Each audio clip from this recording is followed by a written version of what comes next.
Hi, welcome to Matt's Garage. We're going to LS swap this Datsun 280Z.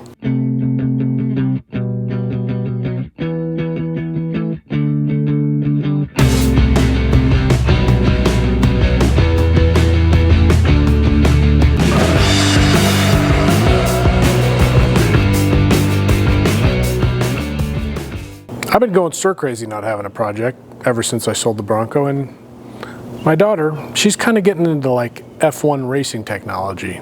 So she wants to do an internship this summer with Dad. So Dad's been on the hunt, and I was cruising the old marketplace, wading through the scams, you know, and this thing popped up. Let's have a look around. This is a 1977 Datsun 280Z 2+2. It's got pretty cool aftermarket wheels. I like those actually. It has an interior, but I've already ripped it out. A little bit of rust. Got some rust in the rocker panel. Got a vent for the old ankles. There's been some shoddy kind of work back here. A little bit of patchy right here, but it's all metal. It's not Bondo, which is interesting. There's no rot in the tire area. The floors are in pretty good shape other than that one piece. The driver's butt part on the driver's seat is kind of torn up. The rear seats are in okay condition. The backs need to be recovered. I've got cowl and interior parts, drive shaft. All the gauges are in there somewhere. The dash is cracked, but the interior is pretty much complete. But you know what's not complete? The engine, because it's not here. Nor is the transmission. Someone put in like a newer model Nissan motor into it, and they hacked up the original cross member. So I figured if I'm starting from scratch, none electrical's working, let's throw an LS in it. This here is an LM7 truck motor, mated to a 4L60E automatic overdrive transmission. It's in the drive-by-wire area. I don't exactly know the year. It's supposed to have 155,000 miles on it. Did a bore scope inside. There's plenty of crosshatch in the cylinders. Fair amount of carbon buildup on the pistons though. Hopefully it's a good engine. Whatever it is, it's going to make almost double the horsepower that the stock 2.8 liter inline six made from the factory. And this weighs about the same. Same weight, double the horsepower. Am I going to put turbos on it? Not right now. Is the 4L60 strong enough? It's strong enough. The rear half shafts are about the diameter of my pinky finger. So if anything's going to break, it's going to be those. But this is going to be sweet. I bet me working on an import was not something you expected, but I think these cars are beautiful. I'm really excited about it. It's going to be an absolute ripper. Here's the plan. First, I'm going to clean the garage because that's how I procrastinate, because I'm nervous about starting a new project. Second, I'm going to do a bunch of research, mostly on my phone in bed late at night, because I'm procrastinating, because I get nervous about starting a new project.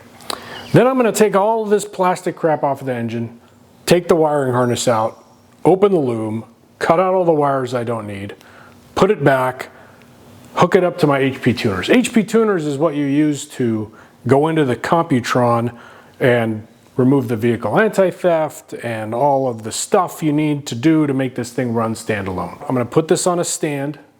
I'm going to get a temporary fuel situation going to it. We're going to fire this sucker up. See how it runs. No point in going farther if the engine's broke. Not really going to do much with the chassis other than get that new cross member installed. And I'm going to put this on dollies so I can roll it around the shop. And we'll go from there. Well, that escalated quickly. The engine is just chocked full of sludge. The guy told me 155,000 miles and that he heard it run, which is absolute nonsense. This thing's obviously seen some heat stress. I don't know how these will clean up.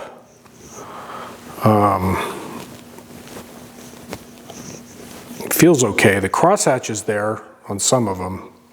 We'll see. Here's the pan, obviously full of sludge. I mean, look at these rocker arms. Just black. I've got them 3-stage washing. This is what they're supposed to look like. And this is what they look like. Got all the pistons out. Generally, you know, the wrist pins move. Here's an example of one. Looks pretty good. I just found out I got one of those rare LS engines that has an offset piston. That was a cylinder that had water in it, so yeah, this motor is toast. It's good to have good friends and good subscribers, and I don't have a lot of friends or a lot of subscribers, but the ones I have are really good. I reached out to a friend and one of my earliest subscribers, Craig. I think I showed his chicken coop and his lantern collection.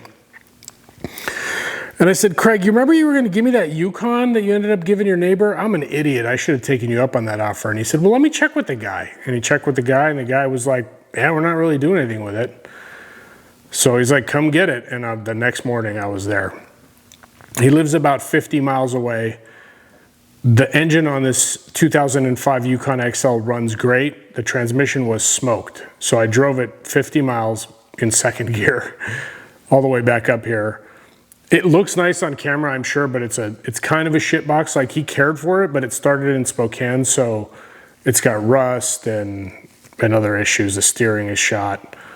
So on to better things. Anyway, I thought I'd tune you in just as I'm about to rip this motor out.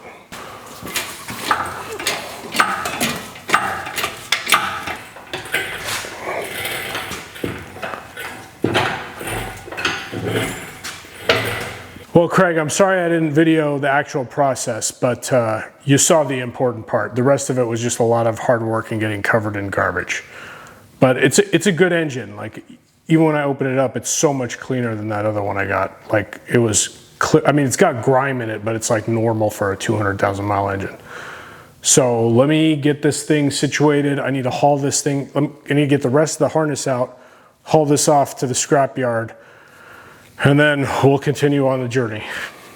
All right, went to U-Haul, told them I was hauling a Jeep, so they'd give me an auto transport, put a Yukon XL on it. That was a bit sketchy because it was so back heavy. So I took side streets all the way there. Then they drove the forks to the window, lifted the truck up. It's gone. They gave me 140 bucks for the scrap. Came back here, I cleaned the surfaces. It really is just like superficial cleaning. Like, the valley is clean. This was mostly clean. I was just touching it up and cleaning up the gasket surfaces. I'd love to put the truck intake back on this, but I can't because it won't clear the Datsun hood. So I got an LS6 intake. These are very expensive now. These came on like Camaros and GTOs and stuff, but they fit the same throttle body that came off the truck engine. So other than adapting the fuel injectors over to that harness, it should be fairly straightforward. In the next video, I'm going to go into the process of setting up the top end. It's a bit unique with the valley cover and the knock sensors and steam ports and all that stuff. So got some parts coming, and then we'll get onto this. I'm so glad to be back on track. I credit Craig with his generosity with the Yukon. Thank you so much. I got totally ripped off by that guy in Spokane. I should have known better. That's why they call it Spokompton. But he looked me in the eye, told me it run. I should have bore scoped every cylinder. Looking back, I should have popped the valve cover off. I should have checked every cylinder, and I would have found the problems. But I just bore scoped these two cylinders on this side, and they were fine. And then that, with him telling me he'd heard it run, I got screwed. But what I'm thinking is, since the rod was bent on the engine, maybe the transmission's okay. Because obviously the engine was the reason that thing got yanked. So I'm thinking about just running the transmission. Let's go over to the table here. After that, I'm going to get into one of two things. Either I'm going to build the engine test stand. This is the fuel tank for it. It's just a surge tank for like drift racers. Or I'm going to get into the harness.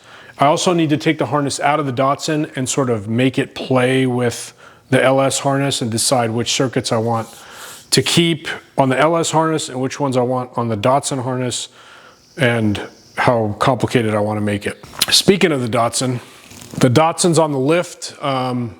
It's in pretty good shape down here. I hadn't had it up here on a lift yet. The front cross member's got a boo-boo, but it's still structurally sound. I don't see any additional rust. I'd say it's pretty typical down here. There's nothing to do. It's ready for an engine. I mean, might need some suspension stuff like bushings, but that's not important. But I did come up with a name, Jensen, because it's a General Motors powered Datsun. What do you think? Introducing Jensen. No? Yes? No? Give me a comment if you think you got a better name. And we'll talk about it next time on Matt's Garage.